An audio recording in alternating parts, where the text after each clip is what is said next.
Donc le titre de cet article, c'est Quand l'armée fait son autocritique. Citation d'Albert Einstein, on ne peut pas résoudre un problème avec le même type de pensée que celle qui l'a créé. Alors, le maréchal Foch nous a appris à penser. Mais même brillante, cette pensée trouve le risque d'être unique, trop formatée, figée par une doctrine qui met bien souvent les officiers au gabarit. La réflexion étouffe, se sclérose. Tout aujourd'hui pousse les militaires à se conformiser, dès lors qu'il s'agit de planifier une opération, de réagir face à l'ennemi, doctrine, culture, équipement. Les piliers sur lesquels repose l'organisation de notre armée et nos savoir-faire sont autant de pierres qui peuvent limiter notre réflexion. Tous ces outils, ces aides à la réflexion tactique, ces principes brillamment édictés par Foch ne doivent pas nous faire oublier la plus formidable leçon d'empirisme livrée par son homologue prussien. Je vous parle tout le temps de l'école prussienne de guerre. Aucun plan ne résiste au premier contact avec l'ennemi. Donc ça, c'est une citation du maréchal Helmut von Moltke. Alors, le red teaming, il vient contrarier nos habitudes. Le red teaming, je vous en ai parlé maintes et maintes fois, on pourrait le résumer par la mise en œuvre indépendante d'une série de techniques de pensée structurées, innovantes, critiques, visant à aider le chef militaire dans l'élaboration de sa décision, la fiabilité de sa planification. C'est ce qu'on appelle le Red Teaming Guide, les développements, les concepts et les doctrines, d'accord? On a ça au ministère de la Défense, anglais, et également, vous le savez, je vous ai parlé des Américains, d'accord? Donc c'est typiquement anglo-saxon, et nous, Français, comme d'habitude, on a 20 ans de retard. Voilà, donc c'est en train de changer, je vous rassure. Donc sous ce barbarisme anglo-saxon, je vous disais, se cache en effet un principe de bon sens, de précaution, celui de la pensée critique. En s'appuyant sur une équipe d'experts, l'objectif est de passer à un plan de campagne au crible de la cohérence et de la réalité, de tempérer les convictions qui suivent généralement un succès tactique. Très répandu chez les anglo-saxons, utilisé de longue date par des agences gouvernementales, de renseignement ou des sociétés privées, ce principe peine pourtant à franchir les frontières de l'Hexagone. Futilité du concept ou orgueil mal placé. Bénéficiant d'une popularité renouvelée depuis la Deuxième Guerre d'Irak en 2003, la réapparition de la contre-insurrection, le red teaming présente toutes les caractéristiques d'un outil idéal permettant de mettre à l'œuvre la pensée critique et l'épreuve de celle de nos chefs. Révélant sa pertinence en opération, ce procédé laisse néanmoins en suspens la question de son adaptabilité à la pensée doctrinale française. Alors encore une fois, recontextualiser, là on est dans le monde militaire, comment on peut ensuite apporter ça au monde civil, au monde de la cybersécurité, puisque c'est pareil, je vous dis, je vous fais les parallèles, encore une fois, on a ce principe de planification opérationnelle, on peut l'avoir également quand on monte une cyberopération. Puis après, si vous faites du LIO, comme on dit au COM cyber, si on fait de la cyberguerre, d'accord? Donc encore une fois, convergence entre les milieux et vous savez, un très haut niveau, le hacking, c'est de la cyberguerre.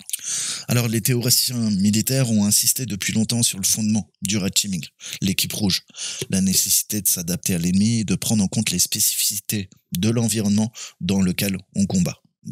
Voilà, exactement. Pensez-vous aux spécificités de l'environnement dans lequel vous allez évoluer, d'accord? En tant que pentester, en tant qu'auditeur, en tant que red teamer. Sun Tzu l'évoquait déjà en déclarant que celui qui ignore son ennemi ne comptera ses combats que par ses défaites, tandis que le général Hayden admettait plus récemment que l'armée américaine avait péché par excès de certitude en Irak. Je vous l'avais expliqué, on continuera ma série sur la Red Team, peinant à se remettre en cause lors de phases de planification. Pas de nouveauté donc. Donc le général Hayden, pour rappel, directeur adjoint du renseignement national américain de 2005 à 2006, directeur de la CIA 2006 à 2009, et qui a écrit un petit bouquin que je vous conseille, We just took much for granted. We didn't challenge our basic assumptions. D'accord? Donc on a tout pris pour acquis et on n'a même pas remis en question nos suppositions. Mais si ce principe n'est ni nouveau ni réservé à la sphère militaire, le retour de la contre-insurrection et l'engagement de fait de nos armées dans des conflits asymétriques lui rendent tout son intérêt et remettent l'incertitude et le besoin d'adaptation au cœur des impératifs de la planification.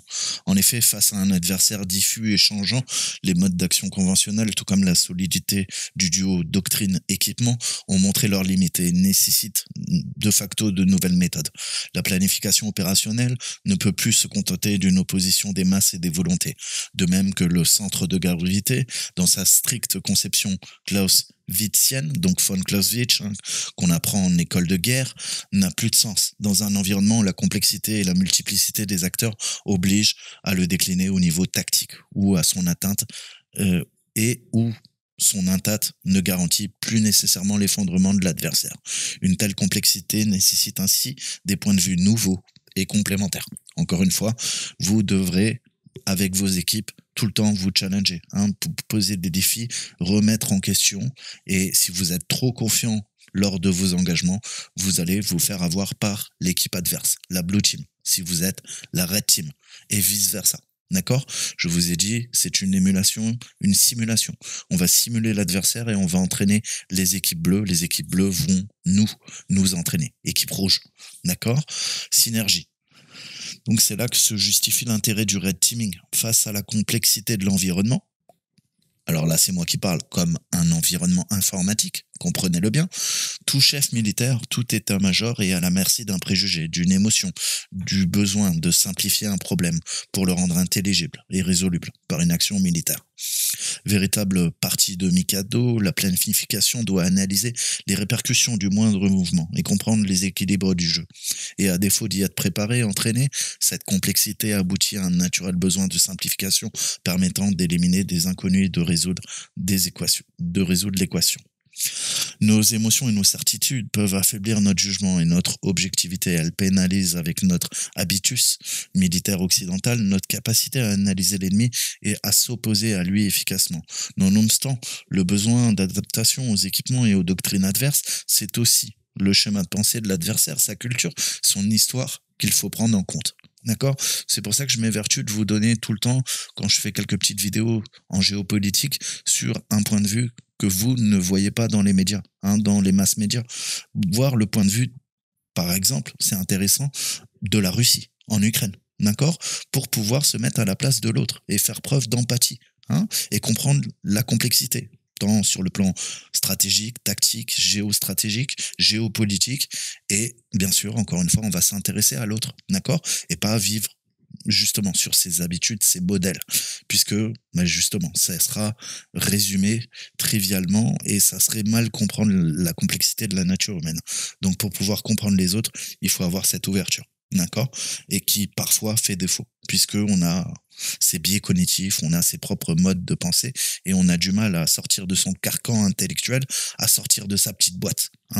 Penser toujours en dehors de la boîte. Je vous le dis tout le temps, c'est l'esprit hacker, mais pas que. C'est l'esprit red teamer. Donc la complexité des conflits contemporains plaide donc pour la mise en place d'une équipe de spécialistes et qui sera à même d'éclairer les chefs. D'accord, sur l'adéquation de la planification avec les spécificités de l'environnement dans lequel la force évolue. Ce sont donc les red teamers. D'accord?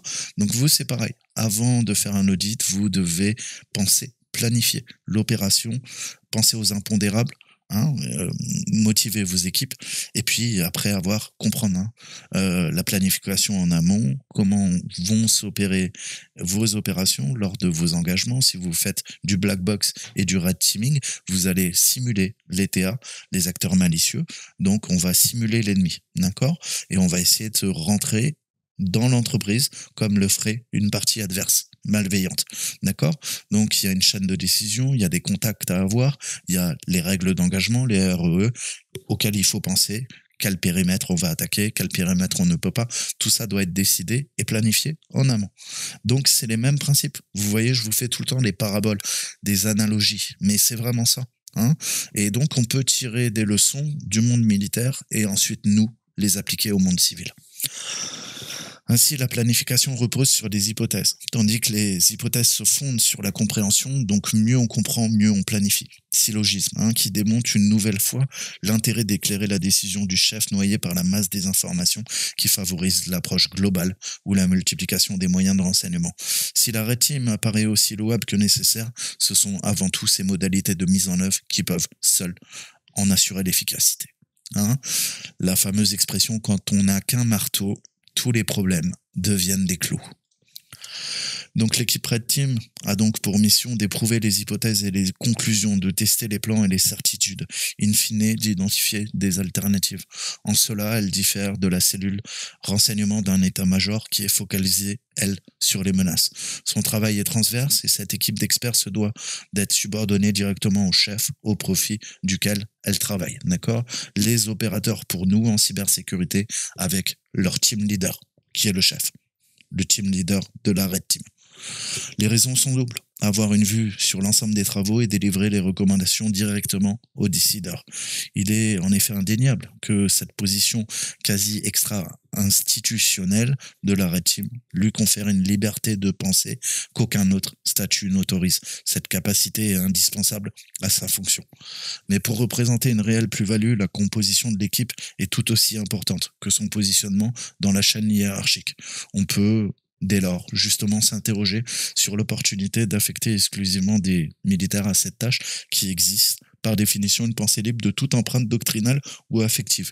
Et là, c'est moi qui parle, c'est pour ça qu'il faut des civils pour, justement, aider les militaires, et les militaires pour aider les civils. D'accord ? Moi, je suis civil, je ne pense pas comme un militaire. J'ai appris à penser comme eux. D'accord ? C'est différent. Tout du moins, il semble vain d'espérer qu'un officier servant en état-major puisse remplir ponctuellement cette mission avec le simple bénéfice d'une formation spécifique.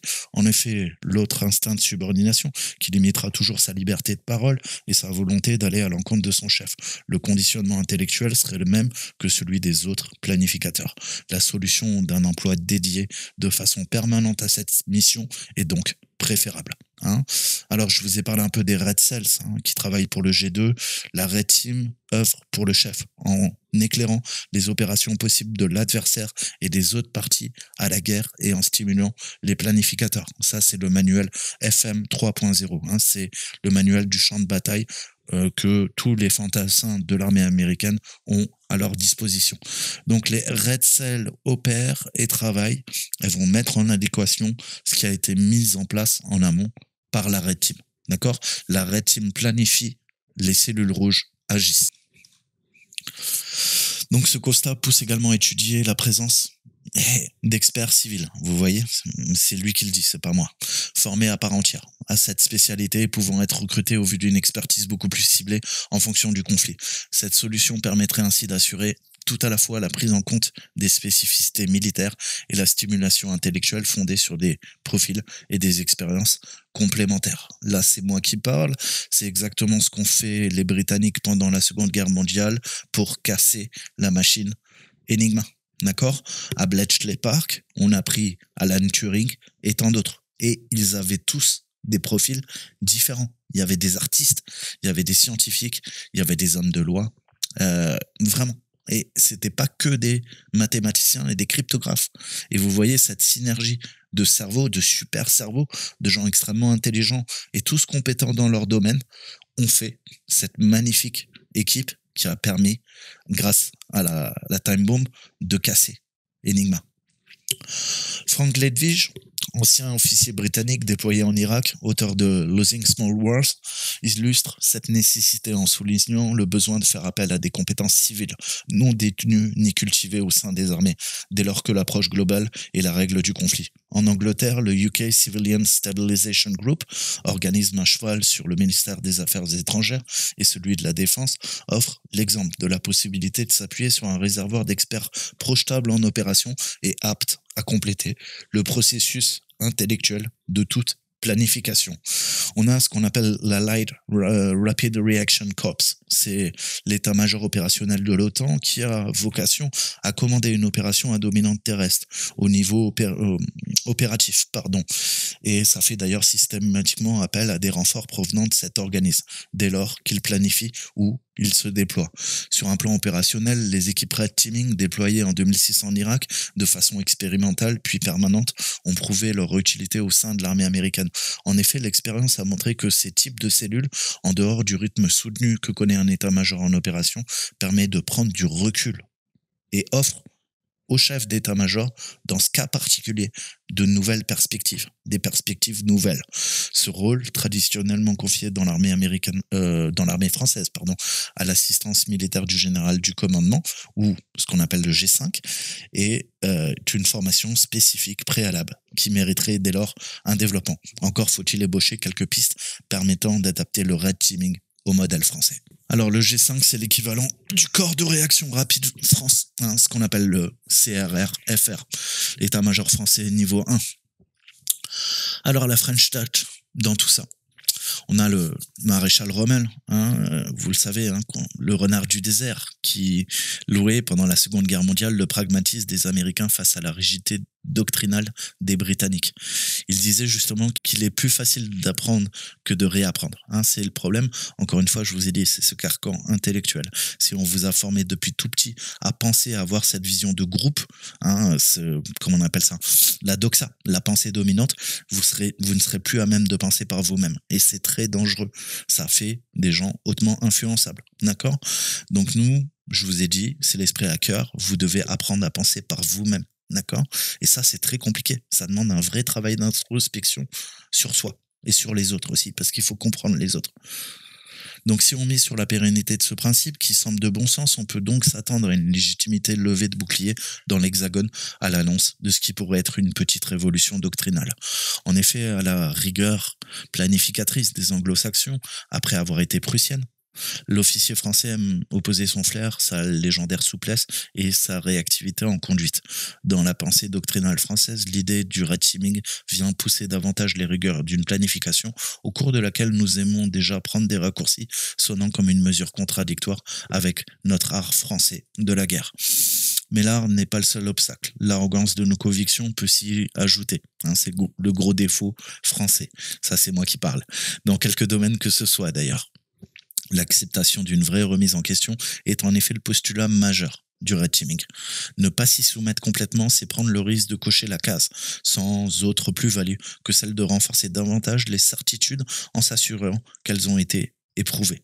Là, c'est encore moi qui parle. Quand je vous parle de cybersécurité, je vous ai expliqué de la logique du dernier homme. S'il y a 9 personnes sur un groupe de 10 qui pensent la même chose et qui sont persuadé d'une chose, tu dois être le 10e homme ou la 10e femme à remettre en question tout leur raisonnement, à trouver des arguments et à démonter toutes leurs thèses, toutes leurs hypothèses. C'est un vrai travail de fond, c'est pas uniquement de la forme.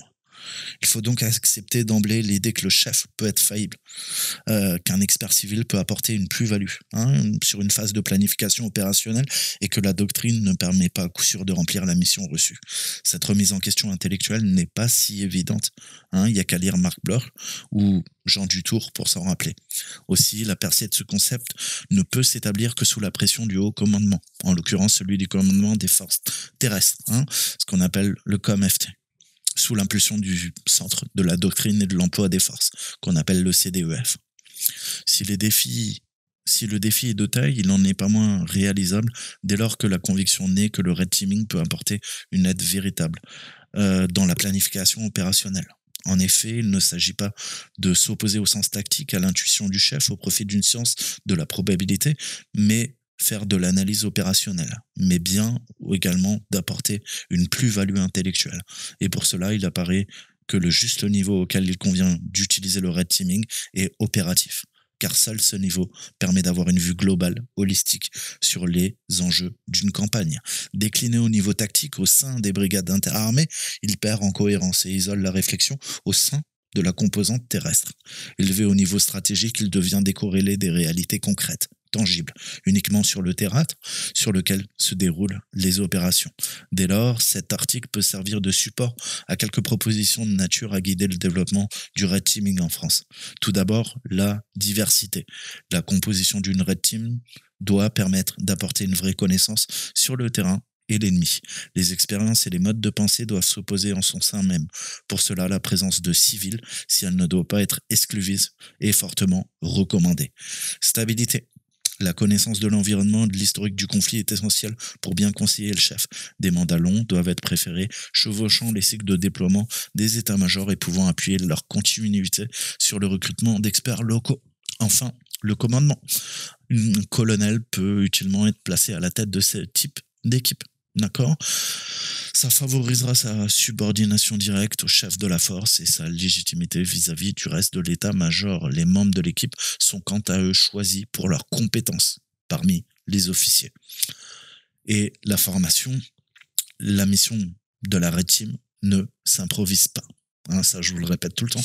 Outre un développement encadré par un corpus doctrinal, les intéressés doivent répondre à un profil spécifique. Pour certains, évolutifs en fonction du conflit et suivre une formation dédiée. D'accord? Mais ça, c'est comme ça qu'on monte une équipe. Nous ne voyons pas les choses telles qu'elles sont, mais telles que nous sommes. Et c'est le gros problème. On voit les choses telles qu'on nous voulons qu'elles soient. Parfois, les gens veulent que vous soyez comme eux. On le voit dans un couple, d'ailleurs, entre un homme et une femme. Il y a toujours l'homme ou la femme, ou les deux, parfois en même temps, c'est plus rare, mais qui veut faire son conjoint ou sa conjointe à l'image de ce que lui voudrait, ou de ce qu'elle voudrait. Et là, ça va poser des gros problèmes par la suite, dans le couple. Donc pleinement utilisé par l'armée américaine en opération, objet d'un développement important au Royaume-Uni, formalisé par l'OTAN sous le terme d'analyse alternative, le red teaming répond à une évolution des conflits marquée par une complexité renouvelée et nécessite la nécessité accrue d'insérer les opérations militaires dans un échiquier à plusieurs dimensions. Je vous ai défini l'échiquier. Je vous ai expliqué que l'échiquier est en 5 dimensions. D'accord?